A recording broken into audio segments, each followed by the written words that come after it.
Hello. This time we'll look at how the room for the layout was built. The room is a conversion from an unused garage to a warmer and cleaner space suitable for a railway room.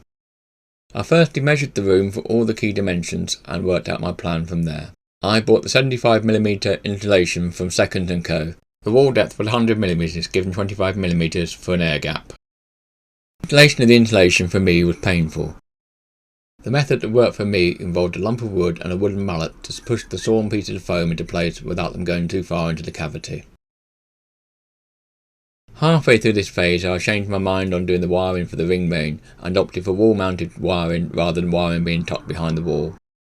This meant that the wiring was less likely to breach code and also allowed flexibility with the positioning of sockets as well.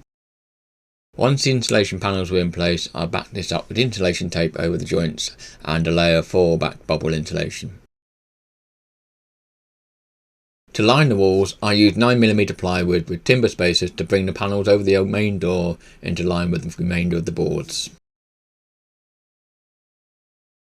The floor frame was constructed from 2x6 timber sawn to length with 400mm centres in two halves. Before laying the timbers, a sheet of plastic undersheet was laid to protect against the risk of damp, etc. The side noggins were attached first, since the screws would be inaccessible once the full frame was in place. The intermediate joists and noggins were then added and secured. The second frame was built in the same way as the first, but elevated to ensure access to the frame ends for securing the main joists. Once all the main joists and the side noggins were attached and secured, the frame was lowered into place using rollers, and then the remaining noggins were then secured. Before laying the 12mm plywood boards, the floor cavity was insulated and then sealed with a layer of foil-back bubble wrap insulation. Before installing the ceiling, I drew out lines to work out the lighting positions in relation to the joists in the roof. The lines also helped find the level for the ceiling and the new joists needed to support the ceiling itself.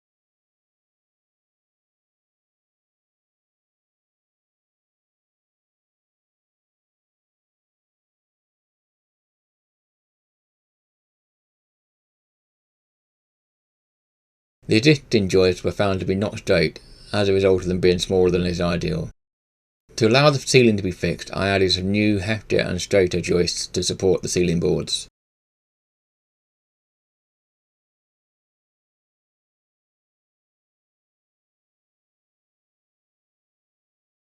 I also fixed timber at the garage perimeter to support the ends of the ceiling boards as well.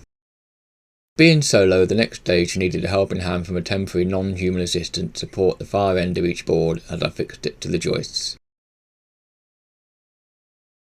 Here we see the end result of all the flooring, wall and ceiling boarding, with all the holes for lighting and cables pulled through ready for wiring up.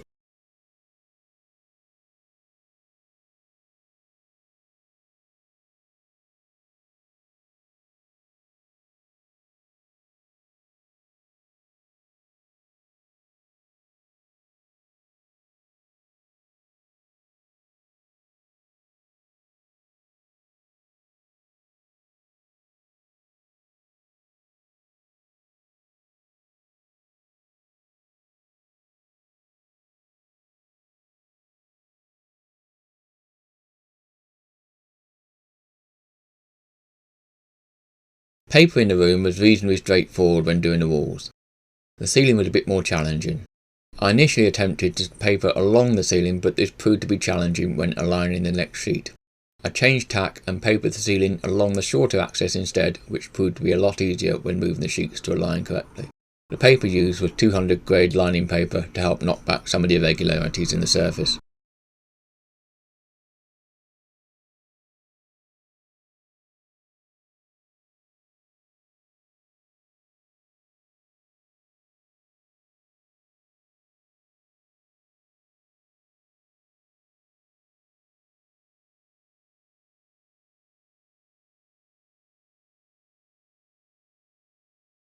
During the process I learnt that it's wise to accept some imperfection, otherwise you'll screw yourself up worrying about things that don't really matter in the scheme of things.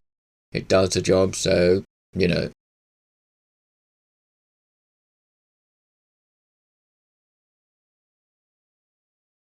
The lighting signified for me the beginning of the end of the more challenging tasks. Prior to the conversion I'd not done any significant electrical projects or DIY projects. I finished off by adding some supplementary insulation for the windows around the main door.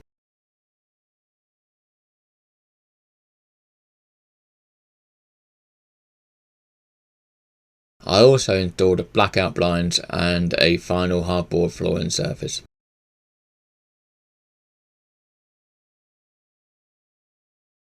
To round things off, some decorative frippery before I start planning the layout's place in the room.